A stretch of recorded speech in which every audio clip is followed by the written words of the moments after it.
은나라 때까지만 하더라도 이 갑골점이 유행을 했습니다. 기원전 3000년경 중국에는 이 점이 굉장히 유행을 했다고 합니다. 그래서 전문적으로 점을 치는 점인 집단 이 존재를 했다고 합니다. 뭐 한두 사람이 아니고 여러 사람이 이제 그 존재 있었다고 합니다. 요즘 말로 하면 이런 사람들은 이 점을 단순하게 점을 친다고 그러지만은 현대식으로 표현하면 싱크탱크입니다. 요즘 싱크탱크들라고 하면은 한국은행이라든지 무슨 뭐 경제 동향을 예측하는 거죠. KDI라든지 뭐 산업연구원 키에트라든지 뭐 이런 국책 연구기관들이 있죠. 그 사람들도 사실 하는 일이 뭐 쉽게 말하면 점치는 거죠. 내년에 경기 지표가 어떻게 되고 무슨 뭐 거시경제 지표가 어떻게 되고 이렇게 될 것입니다 하고 보고서를 쭉 써가지고 이제 그 장관한테 올리고 장관은 대통령한테 올리고 대통령이 마지막으로 이렇게 그걸 보고 국가의 정책 방향을 이렇게 정합시다 하고 정하는 거죠. 완전히 똑같다고 할 수는 없지만 현대식으로 표현하면 과거의 은나라 시대 때 있었던 점인 집단, 갑골점을 전문적으로 치는 이 점인 집단이 바로 그런 싱크탱크라고 볼 수가 있는 것입니다. 그리고 왕은 전문가들이 친 점의 메시지를 최종적으로 해석할 권한을 가진 판관이라고 볼 수 있습니다. 갑골점은 왼쪽에 이렇게 보이는데요. 이 문자가 새겨져 있고 이 거북 등껍질입니다. 거북의 등껍데기를 불로 치져서 치는 점을 갑골점이라 그랬는데요. 은나라 때까지는 갑골점이 매우 유행을 했습니다. 아까 말씀드렸지만 주나라부터 주역점이 산가지를 이용해서 치는 주역점이 갑골점을 갖다가 대신해서 점의 정통 패러다임으로 정착하게 된 겁니다. 예, 제목을 보시면은 그 점령이라고 하는 그 글자가 있는데요. 전쟁을 일으켜서 남의 영토를 이렇게 차지하는 걸 점령이라 그러지 않습니까? 그 점령이라고 할 때 점자에 점을 치다고 하는 저 점자가 쓰입니다. 그 이유가 바로 이 주역의 탄생 배경과 관련이 있는 겁니다. 점을 갖다가 많이 쳤다 그랬는데요. 전쟁 같은 국가의 대사를 결정하기 전에 왕은 점인 집단에게 점을 치게 합니다. 국가적인 과제를 주는 거죠. 그래서 이제 그 점인 집단에 누구누구가 용한 사람이 한테 그 오다를 내리면은 그 사람들이 몇 사람이 같이 이제 점을 칩니다.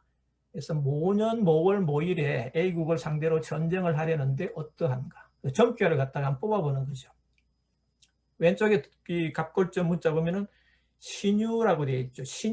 신유라고 신유일에 이건 전복자죠.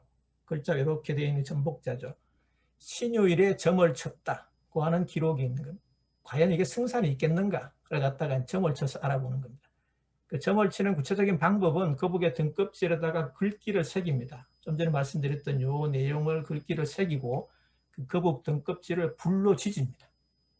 그러면 어떻게 되겠습니까? 거북 등껍질이 균열이 생기겠죠. 이게 갈라지겠죠. 이 갈라지는 방향이 균일하게 일정한 방향으로 균일하게 이렇게 갈라지면은 점괘가 오케이 길하다 전쟁을 해도 됩니다 이런 얘기입니다. 근데 이게 이제 그렇게 그 가지런하게 이렇게 그 균열되지 않고 지그재그로 될 수 있겠죠. 막 왔다 갔다. 그러면은 흉하다 전쟁을 하지 마십시오. 그런 메시지라고 그렇게 판단했다는 거죠.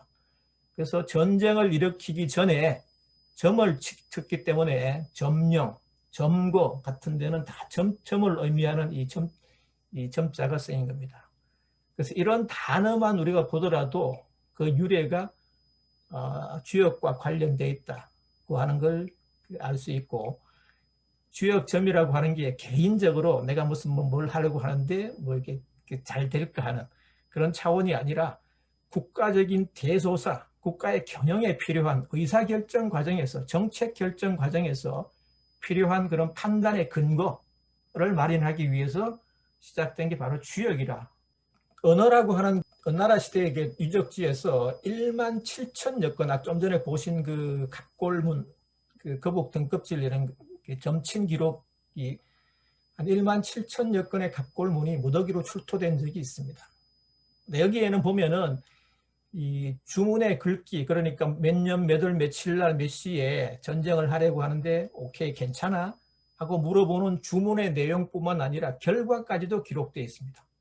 이게 대단히 이 부분이 대단히 중요한 부분인데 그래서 점괘에 따라서 전쟁을 수행했는데 전쟁이 이겼다, 성공했다 그러면은 그 옆에다가 또 이제 그 결과를 기록합니다. 미션 석세스. 이런 의미겠죠. 전쟁에 성공했다. 실패했으면 미션 임파서블, 얼뜻하는 내용을 갖다 거기 기록합니다. 그래서 전쟁뿐만 아니라 혼인이나 사냥, 낚시, 농사, 일기예보 같은 일상적인 삶과 관련된 점괘, 이 17,000여 건의 각골문을 분석을 해보면은 그런 기록들도 꽤 많이 있습니다. 물론 이제 개인적인 차원의 일은 아니겠죠. 왕실의, 황실의 혼인이라든지 임금이 사냥을 나갈 때 어디로 나가면 좋은지, 나가면 날씨가 좋은지 나쁜지 이런 걸 알아보기 위해서 또 점을 쳤다는 거죠. 지금까지 출토된 각골 문자가 한 15만 개 정도 되는데요. 점을 친 기록들이 오랜 세월 축적된, 그래서 빅데이터, 요즘 4차 산업혁명 시대에 가장 핫한 이 과학기술이 바로 빅데이터죠. 여러 가지 부분에 많이 쓰이는 게 이제 빅데이터지 않습니까? 그래서 갑골문에서 기록되어 있는 이런 점괘들도 15만 개가 출토됐지만은 실제로 출토되지 않은 것까지 포함하면은 수십만 개 혹은 수백만 개가 될 수도 있을 겁니다.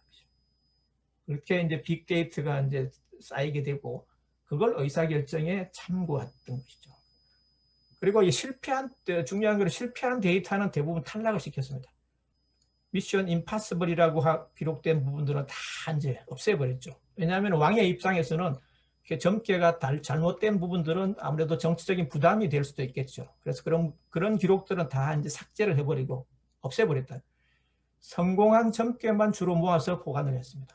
그래서 이런 데이터를 보관한 장소를 도서관이라고 했습니다.